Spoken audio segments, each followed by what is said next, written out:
नमस्कार, स्वागत है आपका ब्रिलियंट मुन्ना यूट्यूब चैनल पे। जी हाँ, आज मैं बात करने वाला हूँ पावर स्टार पवन सिंह के नए गाने के अपडेट के बारे में। जी हाँ, तो पावर स्टार पवन सिंह का गाना लगातार 2023 में आ रहा है। जी हाँ, तो आप लोग अपडेट जानने के लिए हमारे वीडियो में लास्ट तक बने रहें ताकि आपको जानकारी मिल सके कि पावर स्टार पवन सिंह का कौन सा गाना आ रहा है। जी हाँ, हालांकि पावर स्टार पवन सिंह और ट्रेंडिंग स्टार खेसारी लाल यादव का गाना बहुत आ रहा है आजकल और बहुत विवादों में भी रह रहा है। जी हाँ, हालांकि ट्रेंडिंग स्टार का गाना रिलीज हो चुका है आज, तो आपने नहीं देखा है तो सुजय फिल्म्स के यूट्यूब चैनल पे जाके देख सकते हैं।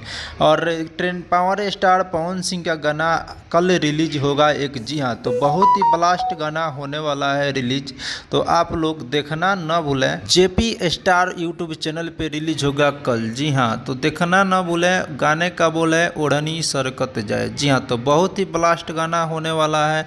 तो जैसे ही गाना है आप लोग दुलार और प्यार दे जाके। जी हाँ, तो आपको यह अपडेट कैसा लगे, उम्मीद है अपडेट अच्छा लगा होगा। तो मिलते हैं किसी नए वीडियो में नए अपडेट के साथ, तब तक के लिए बाय।